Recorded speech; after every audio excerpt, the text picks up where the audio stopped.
ഗുജറാത്തിലെ അഹമ്മദാബാദിൽ air India വിമാനം തകർന്നു വീണതുമായി ബന്ധപ്പെട്ട് ഒരു യാത്രക്കാരൻ പകർത്തിയ ഞെട്ടിക്കുന്ന ദൃശ്യങ്ങളാണ് ഇപ്പോൾ പുറത്തുവരുന്നത്. ഡൽഹിയിൽ നിന്ന് അഹമ്മദാബാദിലേക്ക് യാത്ര ചെയ്ത ആകാശ് വത്സ എക്സിൽ പങ്കുവച്ച പോസ്റ്റിൽ ദുരൂഹതയാണ് പുറത്ത് വരുന്നത്. ഫ്ലൈറ്റിലെ അവസ്ഥ കൃത്യമായി വീഡിയോ പകർത്തിയ ശേഷം അയാൾ പറയുന്നുണ്ട്, ഇത്രയും മോശമായ ഒരു ഫ്ലൈറ്റ് കണ്ടിട്ടില്ലെന്ന്. അഹമ്മദാബാദിൽ നിന്നും UK പറക്കുമ്പോഴാണ് ഈ വിമാനം അപകടത്തിൽപ്പെട്ടത്.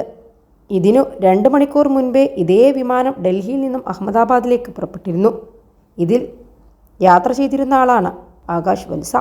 വിമാനത്തിൽ AC അടക്കമുള്ള നിരവധി സാങ്കേതിക തകരാറുള്ളതായി ആകാശ് ഈ വീഡിയോയിലൂടെ പറയുന്നുണ്ടായിരുന്നു. വിമാനത്തിലെ യാത്രക്കാർ ചൂട് കാരണം അതിലുള്ള മാസ്ക് ഉപയോഗിച്ചായിരുന്നു വീശിയിരുന്നത്. പതിവ് പോലെ TV സ്ക്രീനുകളും പ്രവർത്തിക്കുന്നില്ലായിരുന്നു. ക്യാബിൻ ക്രൂവിനെ വിളിക്കാനുള്ള ബട്ടണോ ലൈറ്റോ ഒന്നും തന്നെ പ്രവർത്തിക്കുന്നില്ല. 21 ലക്ഷത്തോളം സന്തുഷ്ടരായ ഉപഭോക്താക്കളും 2 ലക്ഷത്തോളം തിമിര ശസ്ത്രക്രിയകളും പൂർത്തിയാക്കിയ മലബാറിലെ ഏക കണ്ണാശുപത്രി Al Salama high hospital, hospital road, Perinthalmanna. ഈ വിമാനത്തിൽ ഒന്നും തന്നെ പ്രവർത്തിക്കുന്നില്ല.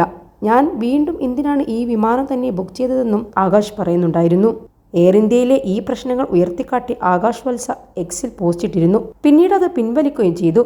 ഇതിന് പിന്നാലെ വീഡിയോ പങ്കുവച്ചതിന്റെ ലക്ഷ്യം എയർ ഇന്ത്യയെ താറടിക്കാനാണോ എന്ന ചോദ്യവും ഉയർന്നിരുന്നു.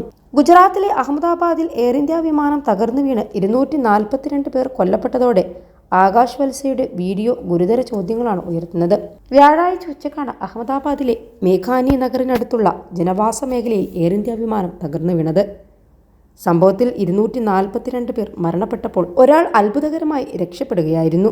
11A സീറ്റിലിരുന്ന വിശ്വാസ് കുമാർ രമേശാണ് എമർജൻസി എക്സിറ്റ് വഴി രക്ഷപ്പെട്ടത്. മരിച്ചവരിൽ ഗുജറാത്ത് മുൻ മുഖ്യമന്ത്രി വിജയ് രൂപാണിയും മലയാളി നഴ്സ് രഞ്ജിത ഗോപകുമാറും ഉൾപ്പെടുന്നു. 169 ഇന്ത്യക്കാർ, 53 ബ്രിട്ടീഷ് പൗരന്മാർ, 7 പോർച്ചുഗീസുകാർ, ഒരു കനേഡിയൻ പൗരൻ എന്നിവരായിരുന്നു വിമാനത്തിലുണ്ടായിരുന്നത്. അഹമ്മദാബാദിൽ നിന്ന് ലണ്ടനിലേക്ക് പുറപ്പെട്ട എയർ ഇന്ത്യ വിമാനമാണ് തകർന്നു വീണത്.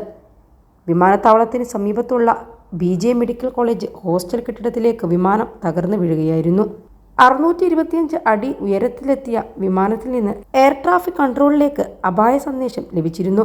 വിമാനവുമായി ബന്ധപ്പെടാൻ ശ്രമിച്ചെങ്കിലും സിഗ്നൽ ലഭിച്ചില്ല. പിന്നാലെ തകർന്നു വീഴുകയായിരുന്നു.